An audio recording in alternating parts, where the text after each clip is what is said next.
आज जो हम आप लोगों के साथ जो समय बर्बाद करने वाले हैं, तो देखिए उसका मेन टॉपिक है हम लोग का कि गर्मी के दिनों में मिट्टी का घड़ा का जल ठंडा क्यों होता है। ठीक है, हमें पता है कि आप लोग को बहुत लोग ये सब पढ़े हैं। ठीक है, फिर भी मैं थोड़ा अपने व्यू से सोच रहा हूँ कि कुछ ऐसे बताऊँ ताकि आप लोगों को समझ में आ जाए। तो देखिए सबसे पहले आप लोग याद रखिए गुप्त ऊष्मा।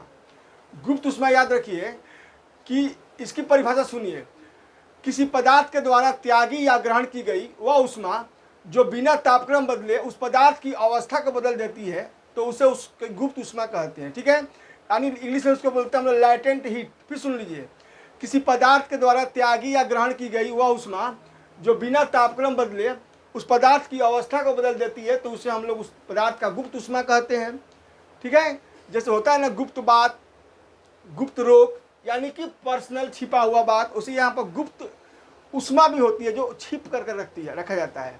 ठीक है, अब है कि हम ये जो बात बताने जा रहे हैं आप लोग को, ये भारतीय, मेरे विचार से भारतीय फ्रिज है। ठीक है, भारतीय फ्रिज। ठीक, अब कैसे मैं बता रहा हूँ कि दो तीन बातें देखिए इसमें ध्यान से कि इसमें क्या कारण हो सकता है, तो मैं बता रहा हूँ। देखिए मिट्टी का घड़ा हम लोग का चिकनी मिट्टी का बना होता है, और चिकनी मिट्टी होने के कारण इसमें बालू के कण अधिकांश होते हैं। ठीक, अधिकांश यानी असंख्य, जिसको हम लोग काउंट भी नहीं कर सकते हैं। जब इस घड़ा में हम लोग जल डालते हैं, तो इन छिद्रों के माध्यम से, बताया ना छिद्रों यानी कि जो बालू का कण है, इन छिद्रों के माध्यम से पानी, अंदर का पानी इसके बाहर के लेयर पर यानी बाहर बाहर आ जाता है। याद रखो बाबू, बाहर बाहर आ जाता है छिद्रों के माध्यम से। और जब ये बाहर आएगा तो बाहर की वायु क्या है, गर्म है, क्योंकि गर्मी का मौसम का मैं बात कर रहा हूँ।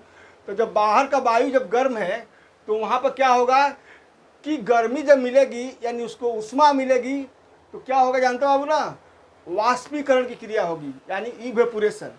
तो जब इवेपोरेशन होती है तो उसके लिए क्या चाहिए, उष्मा चाहिए। ठीक है, ठीक है, तो उसके लिए हम लोग का गुप्त उष्मा इसके घड़े के जल से ले ली जाती है।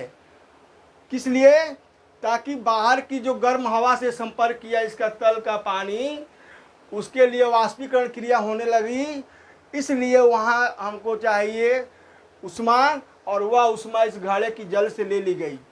इसलिए इस घड़े का जल का तापक्रम घट गया और इसके में रखा गया जल ठंडा हो गया। ठीक है, इतना आसान बात है ना कि मिट्टी के घड़ा में रखा गया जल गर्मी के मौसम में ठंडा क्यों हो जाता है। ठीक है, तो इस तरह से बातों को याद रखोगे कि हम लोग का मिट्टी का घड़ा, जिसको इंग्लिश में बोलते हैं अर्दन पिक्चर, ये चिकनी मिट्टी का बना होता है, और चिकनी मिट्टी में असंख्य छोटे छोटे छिद्र पाए जाते हैं।